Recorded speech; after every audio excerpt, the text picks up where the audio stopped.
You know, for any of you who are in the same position as me, when you're trying to co-parent, you know how important it is when your ex meets someone new and brings them into their lives. And for me, because I am religious, I do believe in God.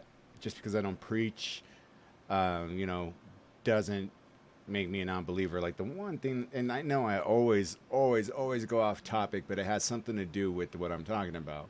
So, living here in Denver, we had the Tim Tebow mania when he was they finally benched Kyle Orton because Kyle Orton was sucking that year. He really was, and he didn't deserve to play.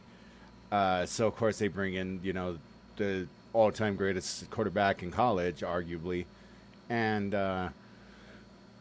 right away, making the statements with the one knee before it had anything to do with cops or praying and wearing always quoting John 3:16 and all that stuff. But everybody in that locker room would have told you because it was reported on our local radio station. It was reported on our local radio station that the real spiritual leader of that whole locker room wasn't Tim Tebow.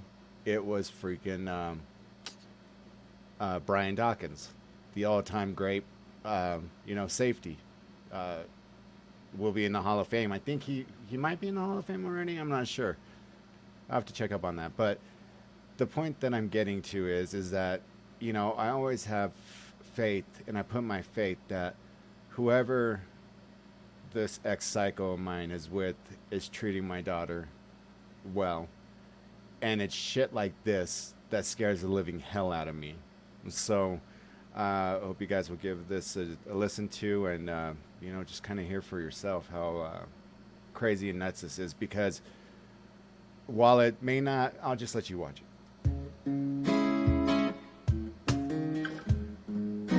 Hey you, and welcome. My name is Mike, and in this whole video, we are, we're getting our boots on and going to Norfolk, Virginia, home of the Hadsells. It sits on the Bay Chesapeake, and we're going to peek into a weird old tale of stepfathers, disappearances, unknowns, and, I didn't do it. There are some people who deserve little more than a one-way ticket straight down to the yacht place, HE double hockey sticks. We've met a few. Now let's meet one more. Or, give it a go.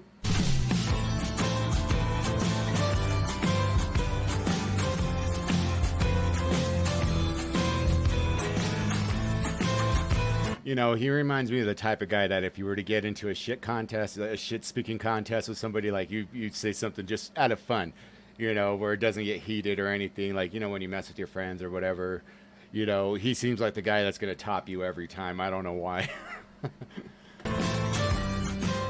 So, folks, we are going to Norfolk, Virginia. Home of, let's see here. We got about 240,000 people. Nice. Home of the world's biggest naval base. Can I get a toot-toot? And of course, the city is also home to lots and lots of buildings. And parks. Things that make you say, yep, it's a city alright. It's a friendly city, an artist city, a party city. Education, you can give it a go with 4 universities in town. Wow. Wanna blow shit up? Well, the #1 employer in the city is the Department of Defense. So it's like, got it all? Though all doesn't always mean just good stuff. But it did have Angelica AJ Hadsell, who was good. AJ Hadsell was born in August 1996 from Chesapeake, which is all part of the Norfolk, Chesapeake, Virginia Beach area. She was born to Jennifer. Her biological father, Mel, lived in Florida, and you'd never really be a huge part of her life. Mel and Jennifer's relationship unraveled soon after her birth, and so AJ's mother would meet a man named Zach, who helped raise AJ. He would be a strong father figure for AJ growing up, and they became very close, but unfortunately, that didn't work out, so she eventually met Wesley Hadsell, AJ's adoptive father, as of 2012. And so AJ grew up with parents Jennifer, Wesley, and her 3 sisters, Justice Gracie Abby, and 1 brother, Timothy. AJ had a very bright personality. She loved sports, She played softball, field hockey, soccer, she did a bit of the old splish splash. And she would go on to attend Longwood University, whose patron hero is Joan of Arc, fitting, located about a 3-hour drive west of Norfolk. There, AJ was double majoring in IT and computer programming, and was seemingly popular enough. In 2015, she was in her first year in university, her freshman year. And so, as spring break arrived in spring of all seasons, she decided to pop back home, see the fam over her week off. She wouldn't be making it back, though, to university. On Friday, the 27th of February, she arrived back in Norfolk, back to the family home after, finishing classes for the day. Over that weekend, she hung out with her sisters, went shopping, enjoyed her time back home. She would be due to remain there for the week, but then Monday happened. That day, 18-year-old AJ was last seen by her stepfather, adoptive father now I guess, Wesley. She was last seen by others, though, in the family home in the Tarleton area of Norfolk. And then she simply left. She was at home, her parents were coming and going. She was there 1 minute, the next she wasn't. It was the next day, Tuesday the 3rd of March, she was reported missing at 9:15 p.m. after, no one was able to get through to her. AJ's jacket, truck, wallet were still in the house, but some clothes were missing. And a note was on the table, supposedly written by AJ herself. It read, "With everything going on, it's a lot to deal with." Jennifer would say that note didn't make sense to her. Kind of written in a very depressed, almost suicidal kind of way. AJ's sister would be like, that doesn't sound like AJ. At all. AJ wasn't depressed at the time. She had recently just broken up with a boyfriend, but she was enjoying college. She was finding college quite stressful. She was getting a lot of migraines. But other than that, she was grand. This is a horrible nightmare that I feel like I should be waking up from at any moment. It's been 4 long days for Jennifer Hatzel. I do believe that she is safe. 18-year-old AJ was home on spring break from Longwood University. Oh, I couldn't even imagine. I had posted it, and I still haven't heard anything yet, but a family member who lives in Seattle, he had Alzheimer's, and he's been missing for the last 2-3 weeks. And they ran it on the news, and I posted it on my channel. Unfortunately, not too many people looked at it. I wish they would have, from if people from that area did, but it's not, it's no one else's responsibility to lend a helping hand. I just had posted it hoping hey, we heard about this, whatever. But yeah, I couldn't imagine what it would feel like to have your daughter or your son or your immediate family member just not gone, just not knowing anything. University in Farmville, and while she told family she was stressed out, Mom says this behavior is far from normal. She's a freshman in college. She moved away from home. Just your normal everyday life stresses. Jennifer heard from AJ by text message for the last time Tuesday morning. She wrote that she was okay, but not ready to return home. But the question remains, was it AJ or someone else on the other end of the phone? Some of the things that were said were just, they were not her. They were off.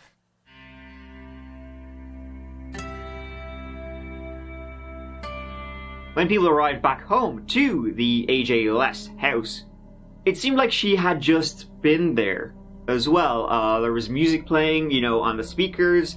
Her laundry was half folded, as if she was doing it herself and then had to rush. And the last time AJ was seen herself was kind of up in the air by different people. Her mother seen her on that 2nd of March to Monday at about 7:30 a.m. as Jennifer, she was out to work.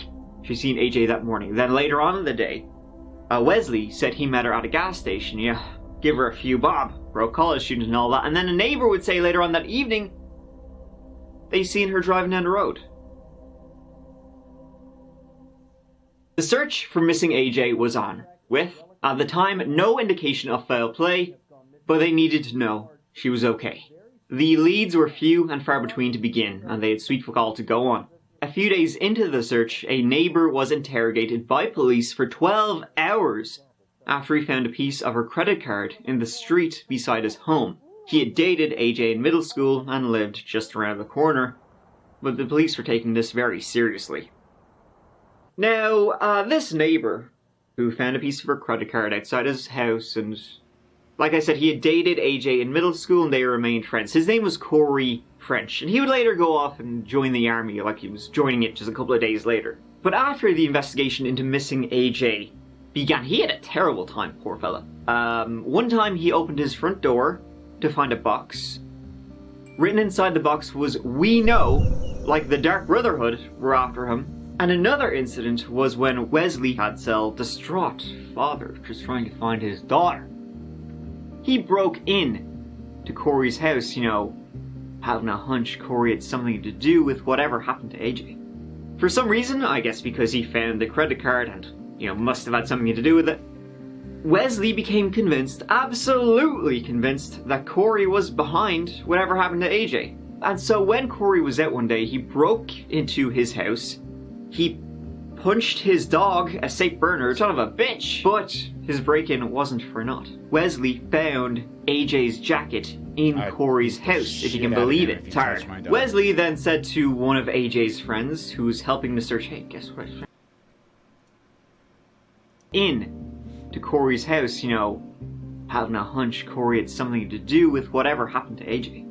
For some reason, I guess because he found the credit card and, must have had something to do with it, Wesley became convinced, absolutely convinced, that Corey was behind whatever happened to AJ. And so when Corey was out one day, he broke into his house, he punched his dog, a St. Bernard, son of a bitch, but his break-in wasn't for naught. Wesley found AJ's jacket in Corey's house, if you can believe it. Tired. Wesley then said to one of AJ's friends, who's helping to search, "Hey, guess what? I found at Corey's house."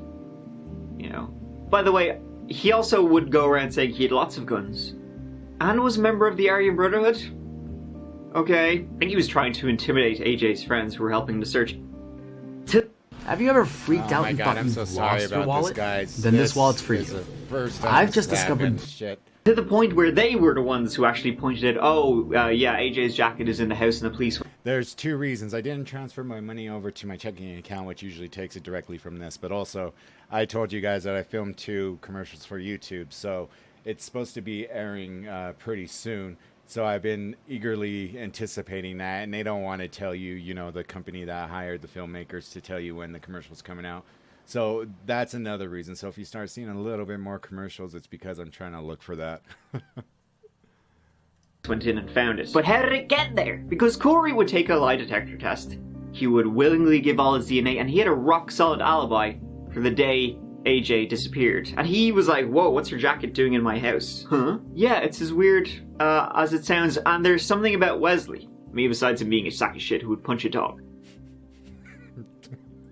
Police actually started looking into Wesley pretty quickly as the investigation began. Maybe him possibly having something to do with whatever happened. See, the jacket did not help the investigation at all. It gave the police nothing. But it did make them focus on Wesley more.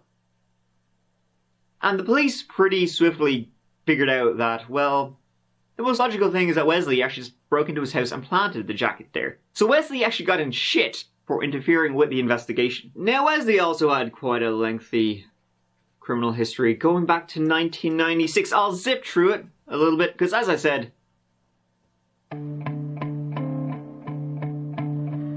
in 96, 2 counts of burglary, 1 grand larceny in Williamsburg, Virginia, dismissed. 4 days later, 1 count of burglary, for which he did a year inside. He never did more than 4 years inside, actually. What else did he do?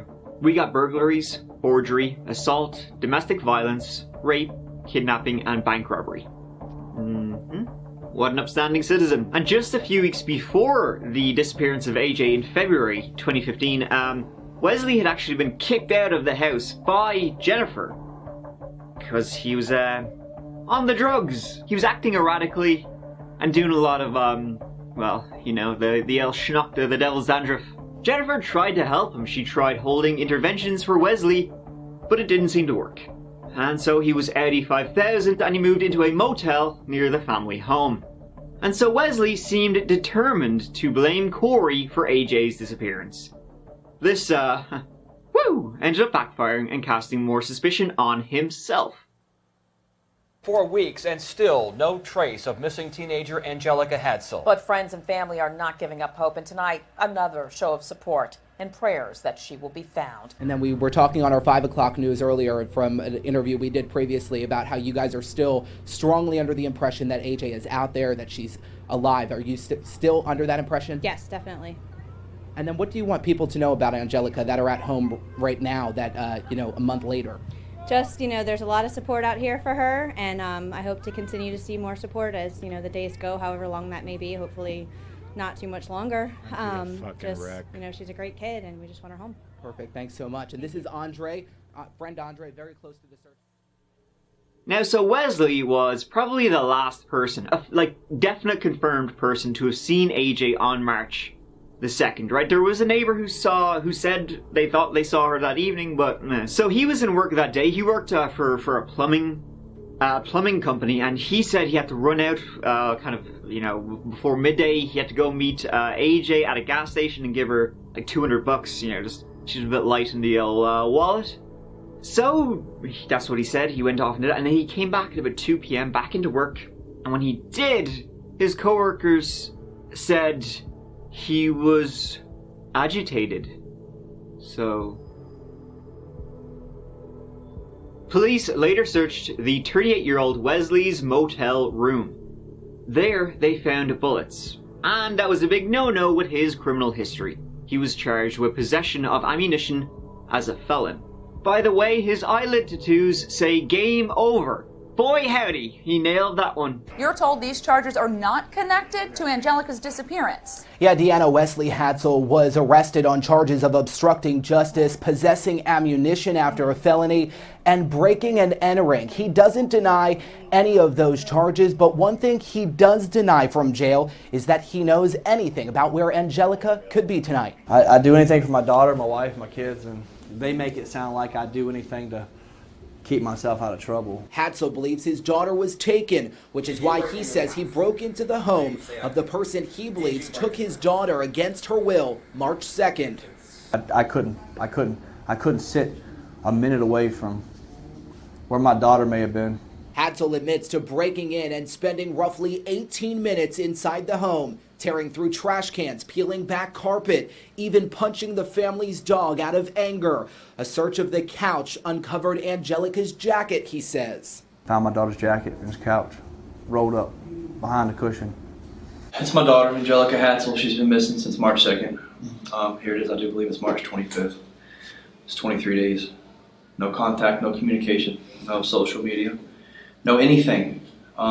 She's still out there missing. And in light of recent events, with my name in the media, with what's going on here, I would implore people to put her back at the front lines of this. It does not matter what I have or have not done. Then they searched his work van. Inside, they discovered a shovel, duct tape, and black work gloves. They continued looking into his van, however, and got an analysis report of where it had been and when it had been there. In April 2015, about a month after the disappearance, the GPS analysis came back. And the day after AJ was last seen, on March the 3rd, it had been to an abandoned house near the North Carolina border, about an hour's drive away.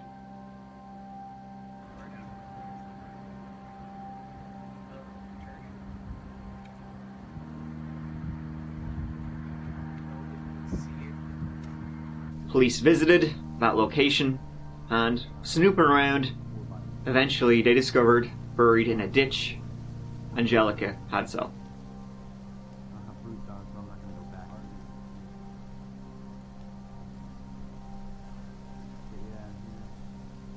Her cause of death was first listed as homicidal violence.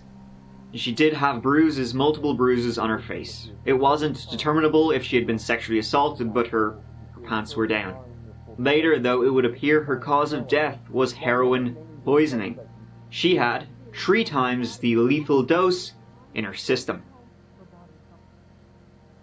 So at the time her body was discovered, Wesley was in jail for, those weapons charges. And when he was asked, hey, your work van was right, beside where her body was found.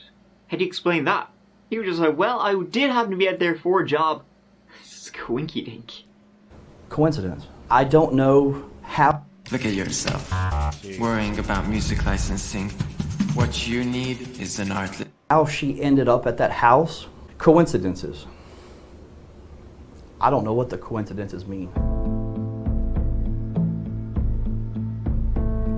Also, his story of meeting AJ at a gas station to give her some money, well, CCTV showed no sign of them where he said they were, but no arrests were made.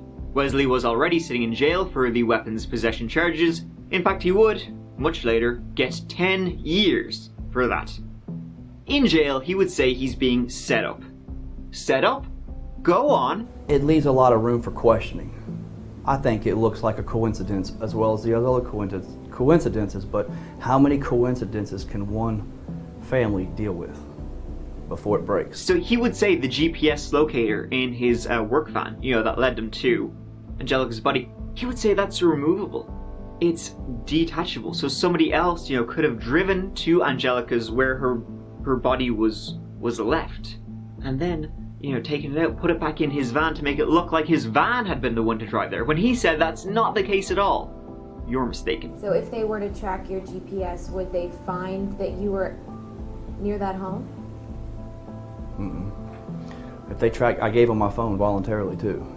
So I don't know where that home was in relation to where I worked at.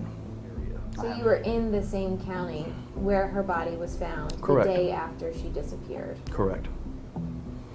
How do you think that looks? It doesn't look.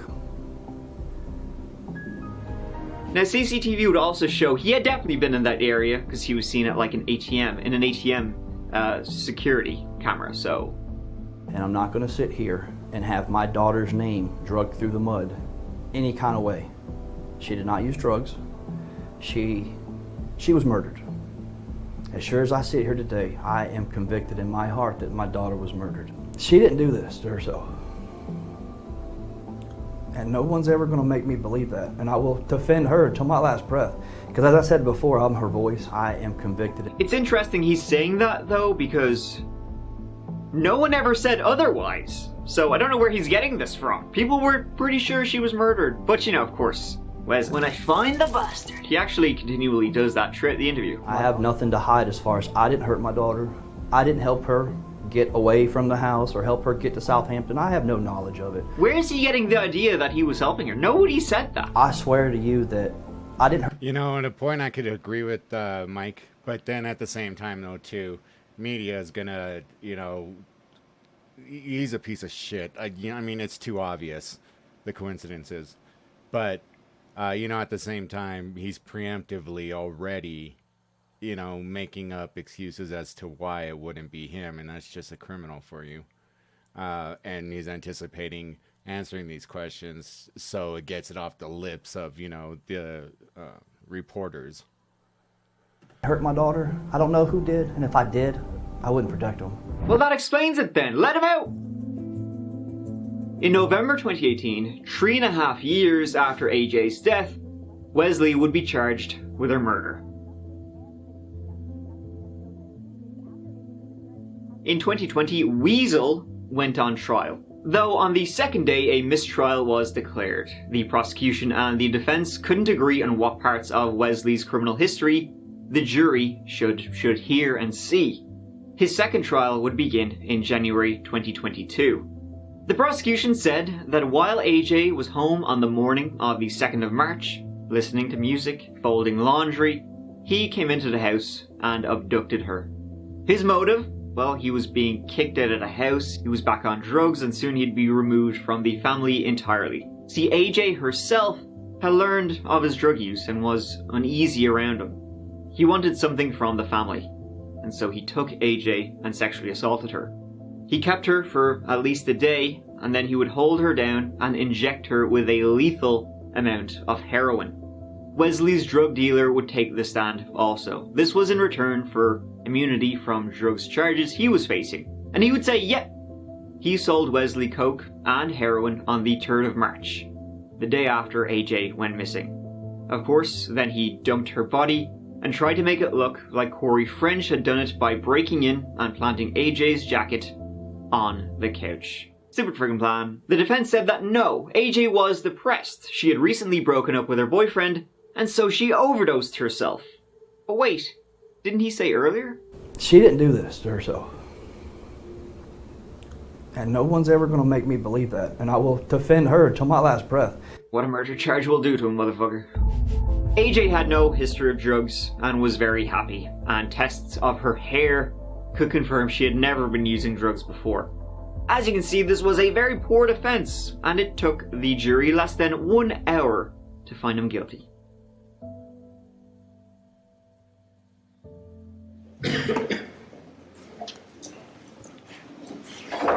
Let's go.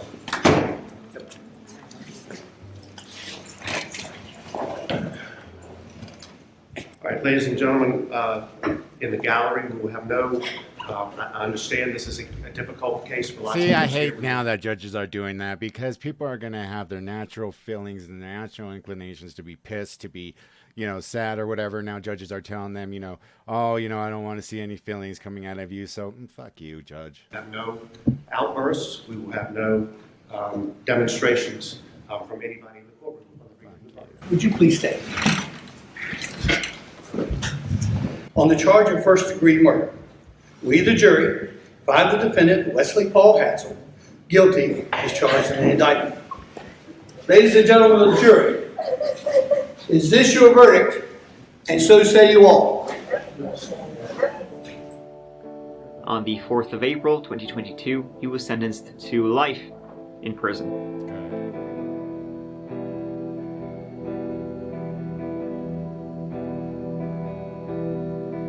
We will never know the true circumstances or motives of what really happened between Wesley and AJ, but it was horrific. And Wesley, of course, says he's disgusted by this. He was pleading not guilty. He says he's going to appeal. And it's just a conspiracy out to get him. The Reptoids at it again. But, you know, he had a criminal history of, you know, similar, not murder, but, you know, almost. And history is instructive. Time is a flat circle, and all those kind of things. But Wesley says, I do know that I am innocent and that I will work very hard to prove the fact. Wesley Hatzel sits in a yellow jumpsuit at the Tidewater Regional Jail, staring down the very real possibility this is how he'll spend the rest of his days. Did you kill AJ? No, ma'am. The jury says he did. What went through your mind? What did that moment feel like? Give us some insight. I wasn't going to break down. I'm not going to accept that verdict. There was no smoking gun in this case. The prosecution never even proved how Hatzel gave AJ the heroin that killed her. The most damning evidence against him is that police found AJ's body by following the GPS history from his work van to an abandoned home in Southampton County. How did AJ's body get behind that house? I don't know. I tell you this, I was never behind that house. So are you saying you're set up? I mean, bottom line is there's other things at play here that I can't speak on because I don't know. I would not have put my daughter out there like trash in someone's backyard and left her there like that. but Wesley can't weasel his way out of this one. I am convicted. Thank you so much for watching. I hope you enjoyed the video, found it interesting. Something along those lines. Go show Mike some love from that chapter, man. This dude, he puts in the freaking work, and I'm so glad about that. I mean, he's awesome. One of the best channels on YouTube. So I'll go ahead and attach the original link if you want to see it that way. But yeah, till then, I'll be uploading this one as well. So thank you, guys.